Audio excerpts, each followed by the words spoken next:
Hi, everyone. Welcome to Dishing Drama with Dana Wilkie Uncensored. We have officially moved to Patreon. Here's a sneak peek of Dishing Drama with Dana Wilkie. Come on, bitch, let's go.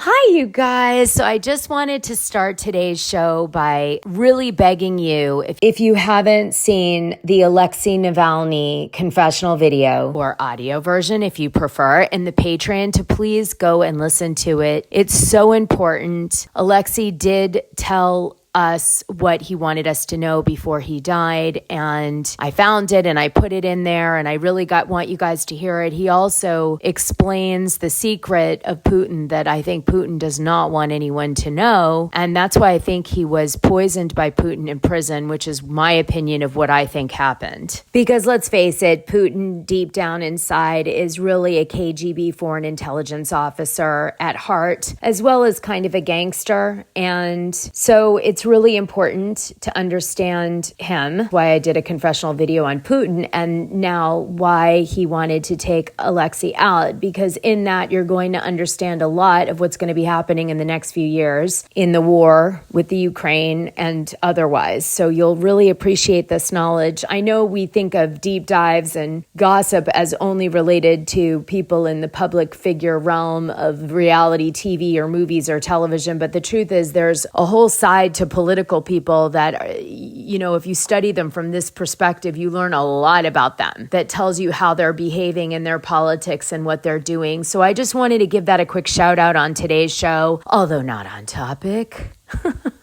Please go listen to that one, please.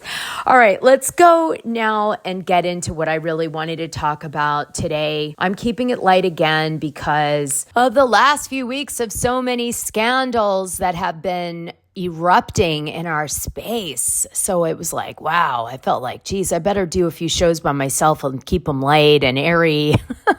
Although I do have a show in the works right now that if I get accomplished, I'm going to be really excited to tell you about, but we'll have to see. So what is today's light topic that we're doing? Well, I thought you guys might like to know about Larsa Pippen, because Larsa has been on the radar quite a bit since she had this very dramatic, very brief breakup with Marcus Jordan. And whenever that happens, you end up looking into the person. So suddenly I saw people on Reddit trying to remind themselves of like what happened between Kim Kardashian and Larsa Pippen in their friendship breakup.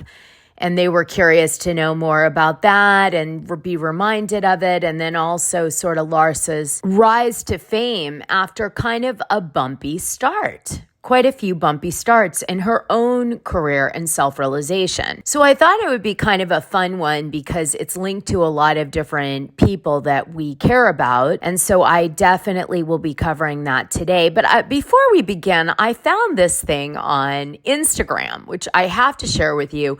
It's all of the Tom Girardi victims. As you know, there was a show that came out that they did like a follow-up to the show that I was on, Housewife and The Hustler. And I guess the victims had called out Erica Jayne Girardi on the show, and she finally sits down with them and tries to make peace, although I didn't hear it was that effective. In fact, I didn't hear shit about it. So it wasn't that watched, I guess, because I swear in the Bravo world, I heard zero about it outside of the teaser. So what happened, you guys? Well, I'll tell you in a minute, but before I do, let me play you this Instagram that all the Tom Girardi victims put together for us to know where they stand on things with at least Tom Girardi and the indictment.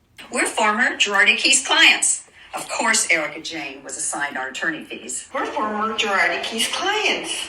Of course we watch Beverly Hills Housewives to see how Erika spends our money. We're former Girardi Keys clients. Of course we'd rather have a root canal than hire another lawyer.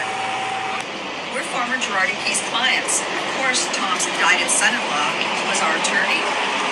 We're former Girardi Keys clients. Of course we got our settlement money slowly. We're former Girardi Keys clients. Of course Aaron Brockovich blocked us on Twitter. We're former Girardi Keys clients. Of course, I wrote a book about our lawsuit. We're former Girardi Keys clients. Of course we're still waiting for lawmakers to do something. We're former Girardi Keys clients. Of course we have proof receipts, timelines, screenshots, fucking everything to prove that Girardi is a fucking thief. Sorry about the sound quality on some of that. That was related to people recording outside for their like gimmicky action that they do with their very strong and important statements, which, you know, they're trying to make it entertaining so people hear it. But the thing that should have really caught your eye was the first one, which is a woman who's dressed up like Erica Jayne Girardi on the video. And she's saying that Erica Jayne Girardi was assigned her attorney fees. Now, I had read something about this in some of the legal at the time, because as you guys know, in the beginning, I was really covering it. I was actually the person who broke that she was getting divorced. If you guys might remember that, I don't know. But I remember reading about Tom Girardi's daughter given legal fees that were supposed to be directed to David Lira to her. And then I believe Tom Girardi did the same thing. So there were moments in time where Tom was supposed to be paid money. And instead of having the money go to him, he had the money go directly to Erika. And in this other case, directly to Tom Girardi's daughter, David Lira's wife. Because in case you don't know, Tom Girardi's daughter married David Lira, who's also indicted in the same case that Tom Girardi is in right now. In case you don't know what happened to David Lira, besides being indicted, he has been allowed to continue to practice law, believe it or not, but not control client money, and he must work under the supervision of another attorney. But he's allowed to continue being a lawyer in the meantime until the indictment's heard. Now, they're going to be doing a jury trial, and David Lira will have to present his side of the story that he didn't really mislead clients. But I think that's going to be pretty hard to do based on what's been said by Jay Edelson, who received a lot of communication between Tom Girardi's voicemails and David Lira, I think, emailing him, and all lies to try to not have to pay the bill, which weren't adding up to Jay, because he's the one who blew open the fact that Tom Girardi was doing all these misdeeds. In fact, if Jay hadn't done that, this would have continued, this fraud, endlessly until the Ponzi scheme failed because Tom couldn't pay someone. But he was so good at lying and just paying small amounts and relying on people's hopes and dreams of finally getting their money. And they also felt like they were a victim to him in that they couldn't stand up for themselves, because if he dumped them, they might not get paid.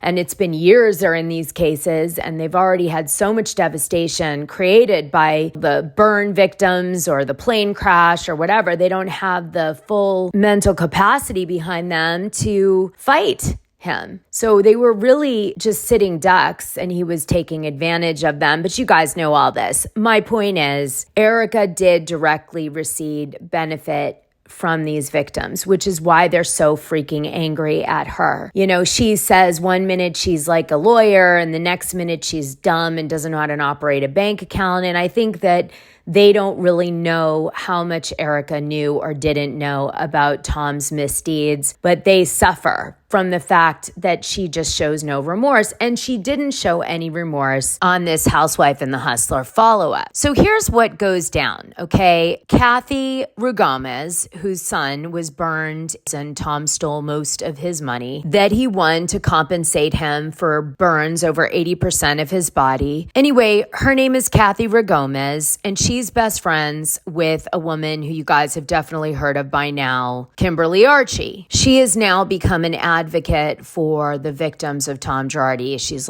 kind of heading up the group and trying to initiate things so people don't forget about the victims and all this. So what ends up happening is Archie gets this idea to do a charity event for No Birthday Left Behind, but invite Erica Jayne Girardi to come to the event to draw attention to it. And Erika's lawyers said no problem, that she would attend. And then Kimberly reached out to her best friend, Kathy Rugomez, and said, how do you feel about that? And Kathy Rugomez said, I don't mind if Erika comes, as long as she promotes the charity event on her social media, and then we could have this conversation on the show, the Housewife and the Hustler follow-up. And so essentially what ended up happening is Erika went to this charity event, but she did not follow through with promoting it as she promised to Archie, if indeed that's what happened between the two women, but this is what Archie claims. And then she was very cold when she got there, and she was asked to meet some of the victims that attended this charity event and sit down and talk to them and answer their questions. And she showed no remorse, and she continued to be icy, and she continued to not acknowledge that these people are victims to Tom Girardi. And that was really their goal with the sit down, was to get her to admit that they were indeed victims and that, you know, maybe some remorse, anything. And she doesn't really give it, or at least give an indicator that she feels sorry for them. But then she also doesn't promote the charity. Okay. So she just makes this appearance on this ABC show, doesn't give the victims what they want, listens to what they have to say, and then she leaves. And then she doesn't even promote the charity, which was the whole purpose of this thing, was to get hopefully money raised for this group that needed attention and help. So it's like she didn't even give them that. And I think I'm laughing because it's just so on brand with Erica Girardi, right? Me. Fuck everybody else. Zero empathy. Again, we know from season 13, she doesn't know how to have empathy. She had to ask her doctor how to feel things. So that was said publicly on the show, but very interesting. But I thought I'd follow this up because I noticed nobody talked about this and how this all went down with the victims. And, you know, since she's trying to pitch that her earrings, you know, were some sort of redemption for her on season 13, which they weren't, because they were sold at auction eventually. I did a whole video about it. Maybe you didn't see that one, but Ronald Richards, who at some points in the case were representing victims of Tom Girardi and also was supporting the trustee and helping them find assets from Erica Girardi and Tom Girardi. He was on and off the case. He ended up buying her earrings to get back at her, I think a little bit, although he may not say that.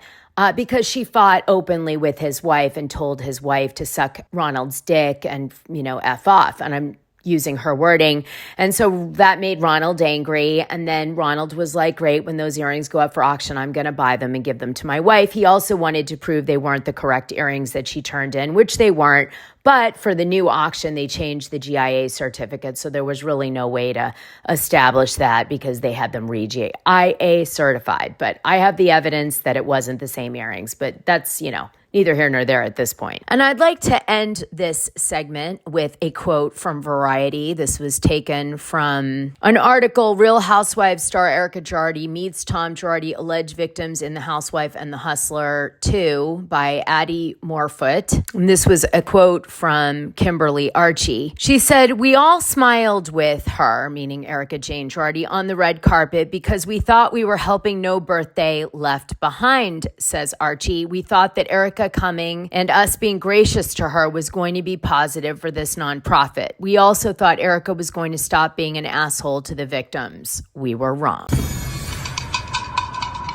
Archie goes on to say she didn't prove that they were her earrings or that the earrings weren't bought with stolen money. She's fighting to try to get the money back from the sale of the earrings. Oh, I didn't know that part. So she's spending hundreds of thousands of dollars to argue over something that doesn't really belong to her. Well, and this is the thing, right? You can't exactly go into the reunion in season 13 not fighting for the earrings still in some capacity or another, even though they've been sold, because your whole thing is that you're on a redemption tour and you're relying on something to do with the earrings to give you that redemption. So you have to confuse everybody. That's the PR spin, baby. All right, I've got one message for Erika on this. Ugh. Prostitution whore, you are f***ing gay 19 times? You bitch! Okay, one more thing before we move on to Larsa. Did you see that Dorit Kemsley said that she spoke to Mauricio Umansky and he said that he believes Kyle Richards' camp leaked the story about his and Kyle's separation to People magazine and was like upset about it. Did that not shock you guys? Because what a betrayal that Mauricio is confiding in Dorit Kemsley after all the gossip that they flirt in every freaking episode and they're hugging and all this stuff and PK's never home and he's obviously Mr. Eligible Bachelor as of late before we even knew it, and that she's now his confidant about his own wife. I mean, in a negative light? Like, are you kidding me right now? I almost died. I'm like, you got balls, lady. I'm so glad I dragged her and did all the things I did. Do you remember her bullshit, I'm a miserable person? No, she's a miserable person. Kyle Richards was her friend for years. And yeah, she distanced herself and got a little bitchy there, but can you blame her after watching the show? And seeing her hugging Mauricio and all the stuff that we covered on my channel about it? I mean, I would definitely be like, maybe me and my man won't be hanging out with you and your husband that's never home, where you're like obviously starved for love and hugging on all over my husband. But I mean, it's next level shit to like listen to gossip with someone's husband about your friend, the wife, and then say it on national TV. I'm just sorry, but like, ew. And then all of a sudden we get the text messages that Dorit are going to present at the reunion. I think they were in the teaser. And in them, they say this. Now remember, these are supposedly silencing Dorit at the reunion. This is Kyle texting Dorit the night before the reunion. Ready? Hi, I've been trying to reach out because I know we are in a weird place and it really bothers me and it's not even on the show. I wanted to explain where I am at and why I've been distant, but my hands were tied. Of course, some interview comments hurt my feelings and created more issues for me, but I'm used to that and could get past it in time. I also reminded myself that you don't know what I was going through with Mo at the time for most of these remarks, but then I heard some things that you said about me off camera that hurt me deeply, and I wasn't even able to say what I heard or from whom. It was one of those things where I wished I just didn't know at all because I wasn't able to share, and yet I was left hurt and couldn't even try to work through it with you. And I know you will be frustrated and want to know what and who said it, but I can't. It's as frustrating to me as it will be to you. Trust me, I have gone through life on my own because I have so much on my plate for tomorrow, and I know you do too. I love you, PK, and your kids so much. I've been thinking about you a lot and hoping you aren't struggling too much. I don't want to lose someone else in my life over a TV show. They don't even know we are going through a hard time, so I don't see the need to bring it up there. I should have said something sooner, but I honestly haven't been strong enough. But relationships and you are more important to me than Real Housewives of Beverly Hills, and tomorrow I'm around. I would give anything not to go and have to do this. I don't know how much longer I can do this show. It's so toxic and creates so much anxiety for me. Anyway, let me know if you want to talk, kiss, kiss. Okay? So that's the alleged messages that Kyle sent Dorit the night before the reunion, which was silencing her, I guess, not to talk about the demise of Mauricio and Kyle's relationship, or maybe something else related to the demise. It's not really clear in the message, but it's pretty clear to me that Kyle hasn't been able to bear looking at all the different gossip going around, which clearly shows that Dorit hasn't had Kyle's back for like over 6 months to a year. There's so many hints that she made, even on PK's TV show, when he calls her the Queen of Beverly Hills, and they change the whole beginning of the show towards the end of the season so that it like presents Dorit as the queen, like OG of Beverly Hills versus Kyle. It's so obviously a dig. So I think Kyle is got blinders on for a lot of things at the moment. So it really pissed me off. And I am glad I shared this with you. Now let's get into the real topic of the episode. Thank you. I feel better. This was like therapy. All right, my darlings, let's get into it. We need to talk about mysterious Larsa Pippen, or Larsa Union, as she was originally known. Larsa was brought up in Chicago, and her dad is a tycoon and entrepreneur named Glenn Union in real estate. Wonder if he has any relationship to Zaya Union. Larsa graduated from the University of Illinois with a BA in political science. Ooh, just like me. She met Scottie Pippen in 1997. She was 23 years old, and they end up getting married around the same time that they meet. They're not together very long before they get married. And she's dating him before then, so I'm guessing 21, 22 years old. He's about 8 to 9 years older than her. And he was at the height of his basketball career because if you didn't know, he was a Chicago Bull. And it's during this period that he has this super close relationship with Michael Jordan, his teammate. I'll get into that later. But at the same time, they also get in a big feud back in 2020, which manifests itself in a complete breakdown of the relationship by 2021. The feud happens because for the full scoop, join the Dishing Drama Dana Patreon. The link is in this audio description. It's only $6 a month and you'll get the best information and tea about the things you care about and even the things you don't know you care about. What are you waiting for?